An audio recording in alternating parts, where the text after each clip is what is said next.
Le Vietnam a la forme d'un S s'étirant de Mongai à Ha Tien. Au nord, c'est la frontière avec la Chine. À l'ouest, ce sont le Laos et le Cambodge.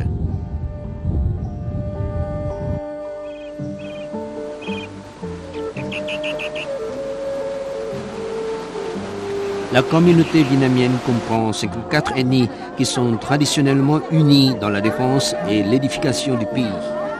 Lao Cai est une province à l'extrême nord du Vietnam, dotée d'un relief majestueux et gardant encore plusieurs traits culturels et traditionnels impressionnants et attrayants.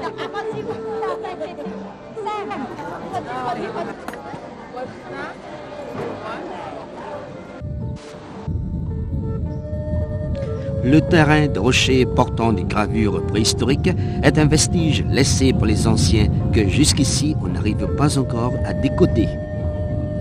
Dans la grotte de Ham Hum, sur la chaîne de Hoang Linh Sơn, on a découvert les traces de l'homme préhistorique qui a vécu il y a 100 000 ans. Ensuite, c'était la découverte de la civilisation de Sun Vi qui s'est développée à un haut niveau et qui a servi de Lao Cai à Ha Tien. Avec la culture de Sun Vi, vieille de plus d'une dizaine de milliers d'années, l'homme a su fabriquer des outils de travail rustique à partir de la pierre, des rochers quartzites pour agir sur la nature, gagner la vie.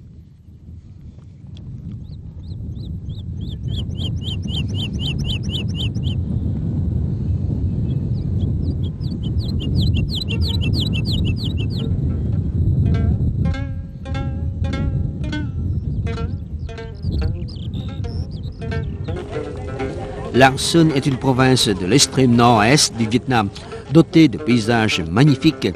C'est ici qu'on a découvert la culture de Bac Sơn. À Lang Son, il y a le mont de To Thi, les grottes de Nhị Thanh et Tam Thanh, célèbres, et la forteresse des Mares, édifiée au XVIIe siècle.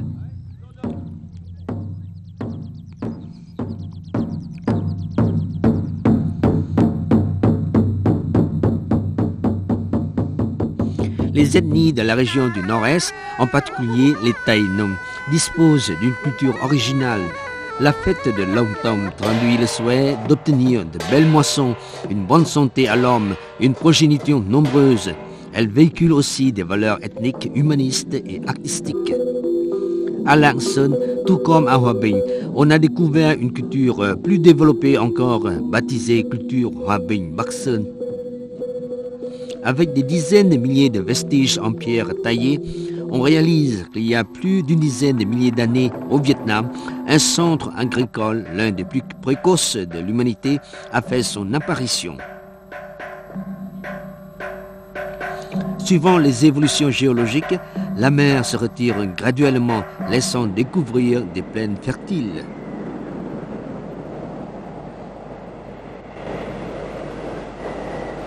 La légende raconte, à la création du monde, le génie Kinh Dương Vương a donné naissance au génie Lạc-Long-Quân qui parcourait le pays pour aider le peuple à éliminer les monstres. Une fois, en abattant un monstre des eaux, il a créé la baie de Ha Long avec des rochers grands et petits, tels une bande de dragons se baignant dans l'eau de mer. La baie de Ha Long, un chef-d'œuvre que la nature a offert à l'homme, est reconnue par l'UNESCO, patrimoine naturel mondial. Elle est devenue un site touristique célèbre du Vietnam.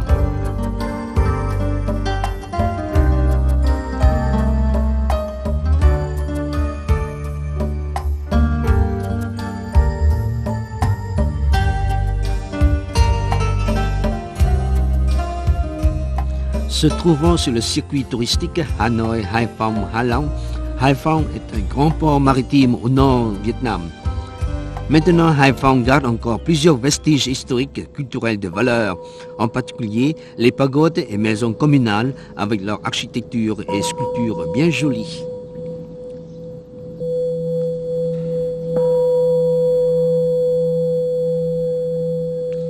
Les vestiges archéologiques de Cai Bèo montrent que depuis 6000 ans, des hommes s'étaient établis ici.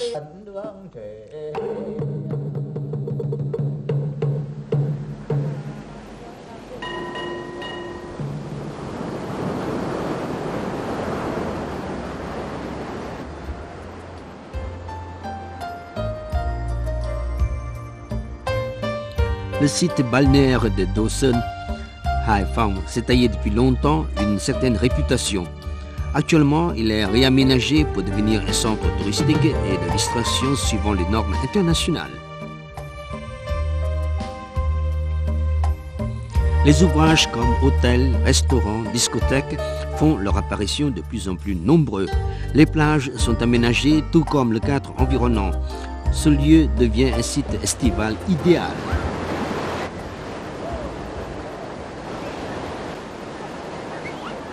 Le Vietnam possède des terres et des mers. La légende raconte que l'Arlongquan s'est marié à la dame Âu Cơ et a donné naissance à une centaine d'enfants. 50 parmi eux suivaient le père pour s'établir sur le littoral, tandis que les 50 autres restaient avec leur mère sur terre. L'aîné monta au trône et se proclamait Hùng Vương. Il y a 80 ans, on a découvert des vestiges du néolithique et de l'âge de bronze appartenant à la culture Đông Sơn. Avec d'autres vestiges décelés dans d'autres endroits et au temple des rois Hùng, on conclut qu'il y a 4000 ans, les rois Hùng ont fondé le Văn Lang, l'état le plus précoce au sud-est asiatique. La fête des temples des rois Hùng est célébrée solennellement chaque printemps pour commémorer les précurseurs qui ont fondé la nation, qui ont donné lieu à une civilisation du riz aquatique portant des traits originaux du Vietnam.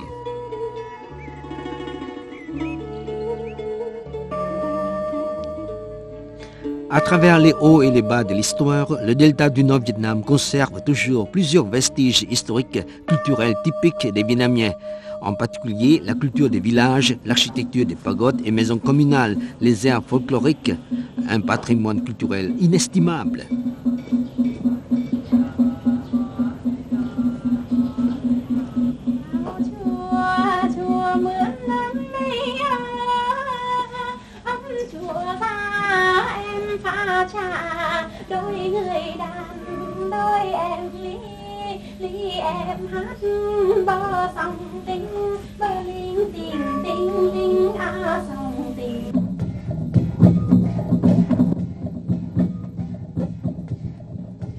Pour la première fois en l'an 208 avant Christ, Hanoï était la capitale du pays. Dans la suite, sous divers règnes des rois, Hanoï était pris comme capitale du pays. Depuis que le roi Ly Công Uẩn prononça l'édit sur le transfert de la capitale et son installation à Hanoï, la ville a 1000 ans d'âge. L'homme est toujours poussé vers les nouvelles contrées. Le processus de formation de la nation vietnamienne est lié à l'interférence des cultures des régions différentes. À Sa Huỳnh, relevant de la province de Quảng Ngãi et dans d'autres endroits du centre Vietnam, on a découvert des vestiges de la culture de Sa Huỳnh assez développée et datant de plus de 2000 ans. Cette culture couvre une longue région allant de Quảng Bình, traversant le Tây Nguyên jusqu'à Đồng Nai. Et la culture de Sa Huỳnh s'est développée en celle de Champa dans la suite. Les tours Cham imposantes avec une architecture originale nous donnent une forte impression sur un développement brillant de la culture Champa. L'ensemble des tours Po Nagar à Nha Trang est construit en 813. Il comprend 4 tours, dont celle dédiée au culte de la déesse Yana, aux dieux Krikambu, Linga et Ganika. Plusieurs ouvrages sculpturaux Champa célèbres sont exposés et préservés au musée Cham à Da Nang.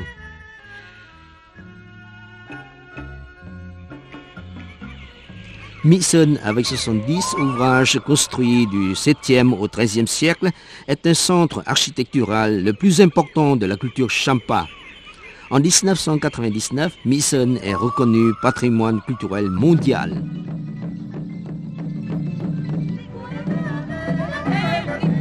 Chaque année, plusieurs festivités traditionnelles Champa sont tenues pour préserver et honorer les valeurs ethniques, historiques, culturelles Champa.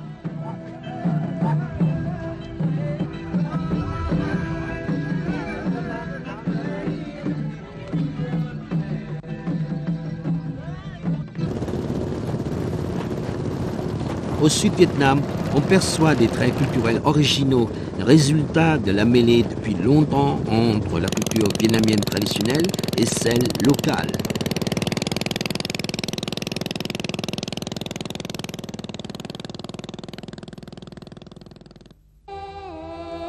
Plusieurs vestiges trouvés dans la province du Sud-Vietnam relèvent de la culture Oc Eo. Peut-être que ce sont là des vestiges du royaume de Funan qui a existé dans cette contrée depuis le début de l'ère chrétienne jusqu'au 7e siècle. À partir de ces cultures est formée la première ère de civilisation et d'édification du pays des ethnies au Vietnam. Depuis la fondation du pays jusqu'ici, le Vietnam a entrepris plusieurs résistances contre l'agresseur étranger. Plusieurs monuments ont été érigés en l'honneur des héros de victoires glorieuses de la nation.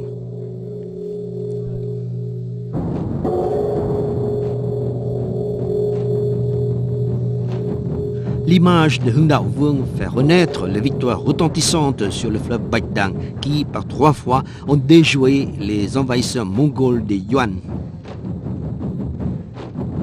Au XVIIIe siècle, le roi Quang Trung Nguyễn Huệ a chassé les agresseurs chinois de la dynastie des Qing, réunifié le pays et établi la capitale à Hue.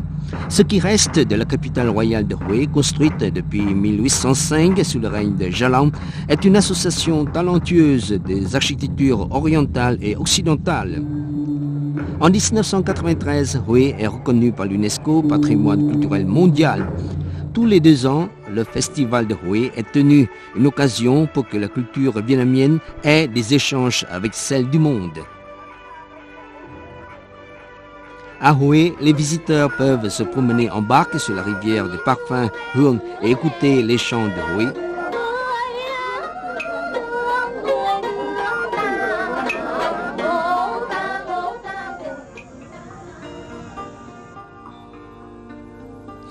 Hue dispose de plusieurs hôtels conçus suivant le style des palais royaux. Et on a l'occasion de goûter à l'art gastronomique royal.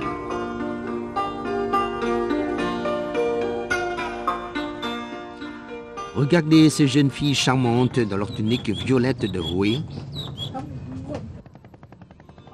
Bien que les palais et tombeaux à Hue sont majestueux, les rois et mandarins ont été lâches, laissant le pays et le peuple sombrer dans l'esclavage pendant tout un siècle. Le 2 septembre 1945, le président Ho Chi Minh donne lecture de la proclamation d'indépendance. Hanoï est devenue la capitale du Vietnam indépendant. Hanoï est dotée de 1000 ans de traditions culturelles. Maintenant, les vestiges historiques à Hanoï ne sont pas nombreux, mais ils sont d'une haute valeur culturelle et historique.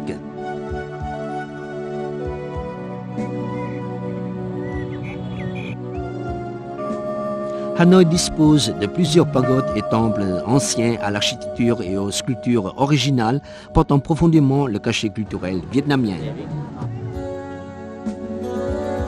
Hanoï est célèbre pour son charme avec de jolis lacs bordés d'arbres verdoyants. Hanoï a été reconnue par l'UNESCO comme ville de paix.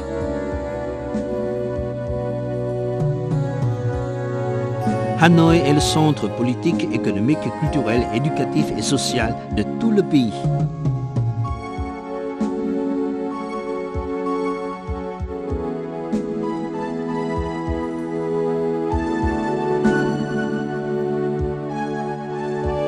L'aéroport de Nội Bài ne cesse d'être étendu, modernisé et constitue la porte de communication directe avec l'étranger de Hanoï.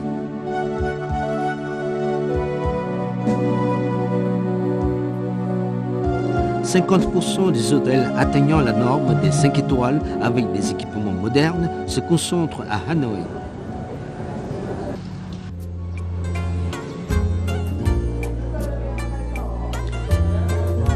Hanoï, Vietnam ne sont connus du monde qu'après la victoire de Dien Bien Phu, retentissante. À Dien Bien Phu, l'aérodrome de Muang Thang a été réaménagé pour accueillir les touristes qui viennent visiter l'ancien champ de bataille, l'endroit où un petit peuple, mais mu par une volonté d'indépendance indomptable, a mis fin à un siècle de domination du colonialisme.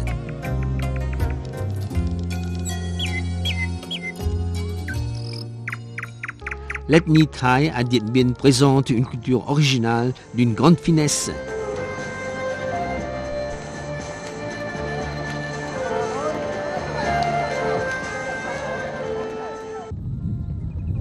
L'histoire de la révolution vietnamienne est liée au président Ho Chi Minh, l'homme reconnu par l'UNESCO comme une personnalité culturelle, héros de la libération nationale du Vietnam. En 1975, la deuxième résistance s'est clôturée victorieusement, la patrie vietnamienne entièrement réunifiée. En temps de paix, le cadre naturel est partout magnifique. La grotte de Phong Nha à Quang Binh vient d'être baptisée par l'UNESCO patrimoine naturel mondial.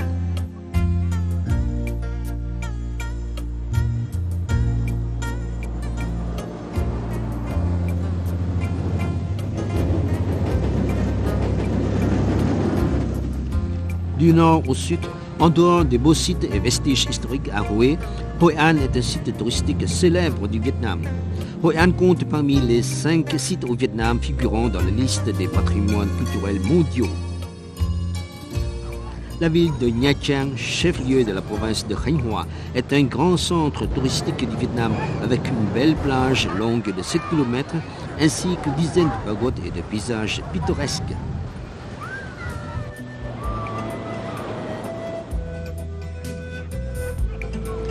Tout près de la plage sont de grands hôtels, restaurants au service des visiteurs.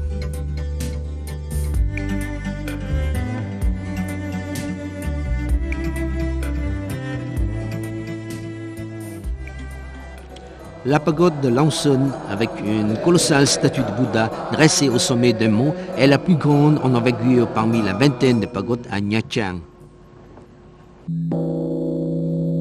La pagode et l'église ancienne à Nha Trang sont d'un grand attrait pour les visiteurs.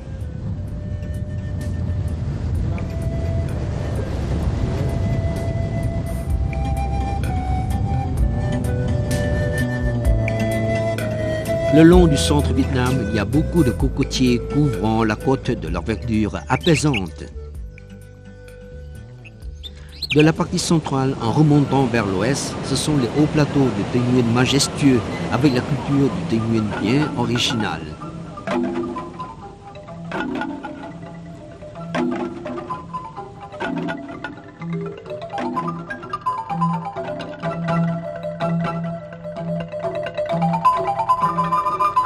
Le chef-lieu de la province de Đắk Lắk est Buôn Ma Thuột, un site célèbre lié à la victoire du Tây Nguyên historique qui a conduit la résistance du peuple vietnamien à un tournant décisif, la campagne Ho Chi Minh. Aujourd'hui, le chef-lieu de Buôn Ma Thuột s'est renouvelé en plus beau qu'autrefois. Cependant, derrière les ouvrages imposants se profilent toujours les traits culturels traditionnels propres au Tây Nguyên, l'épopée de Dam San majestueuse, l'architecture des maisons Zong, des maisons sur pilotis, les secrets de la maison mortuaire.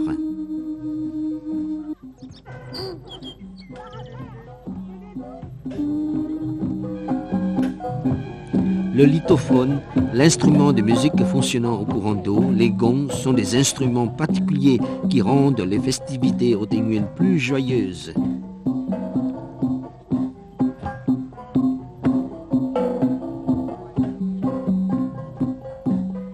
La course d'éléphants de Buôn Đôn tenue au mois de mars est un événement culturel de taille, honorant l'esprit martial, la bravoure des chasseurs et dompteurs d'éléphants sauvages.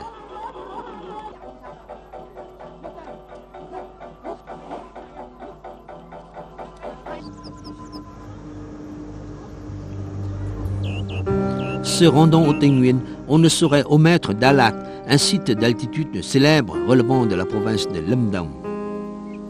Dalat est célèbre pour ses lacs, cascades et bois de pin, le tout créant une beauté impressionnante, harmonieuse et pleine d'attrait. Dalat dispose des centaines de villas à l'occidental, bien jolies, blotties sous la verdure des jardins. Il y existe des ouvrages d'une belle architecture comme la gare, l'église de Dalat. Dalat se prépare à célébrer les 110 ans de sa découverte en 1893 par le docteur Yersin.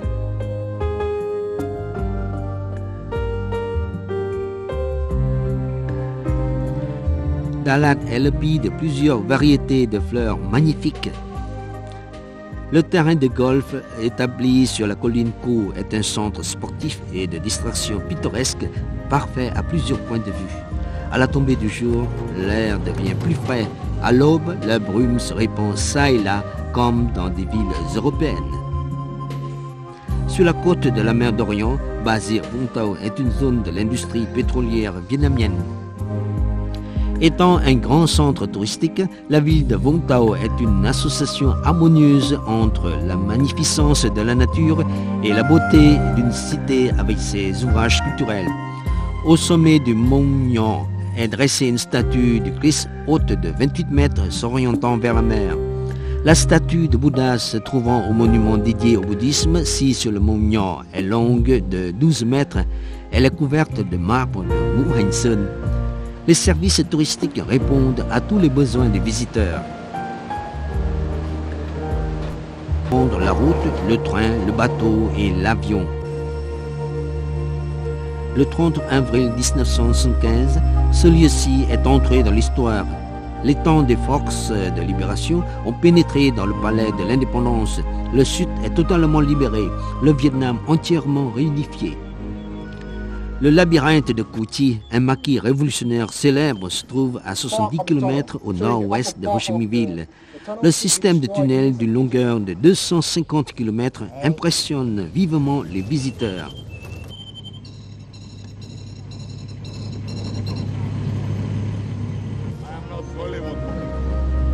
Le port de Nha Trang est l'endroit où, en 1911, le président Ho Chi Minh s'est embarqué pour la France à la recherche de la voie du salut national.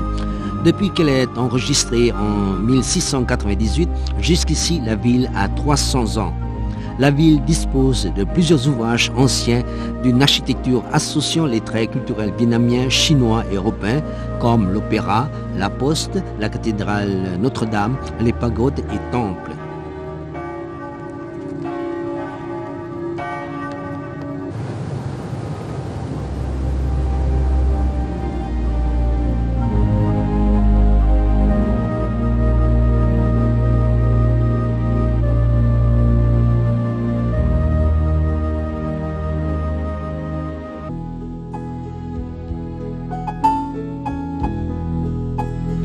Dans le processus de renouveau d'intégration au monde, la ville est devenue une mégapole économique commerciale du Vietnam.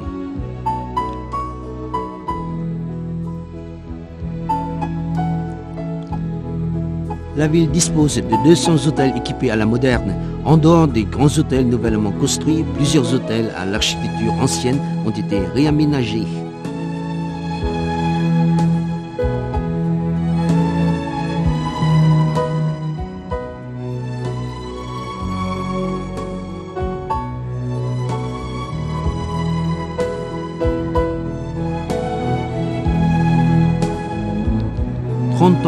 Passé depuis la réunification du pays.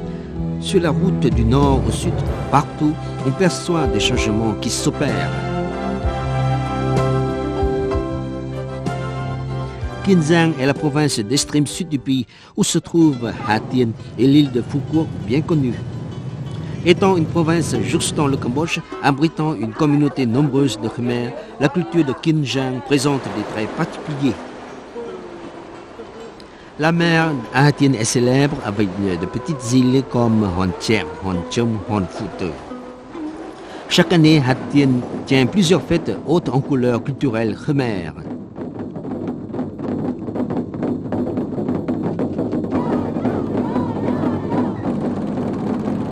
Le Vietnam est un pays qui donne toujours de belles impressions. Partout, on voit de beaux paysages portant la marque de l'histoire, de légende. Le festival touristique de Ha Long 2003, fastueux, donne le coup d'envoi à un nouveau développement du tourisme dans tout le Vietnam. Le Vietnam est devenu une destination des amis du monde grâce à un cadre naturel magnifique, une histoire glorieuse, un pays paisible. Aujourd'hui, ici même, nous annonçons que 2003 est l'année touristique de Ha Long et l'année touristique du Vietnam.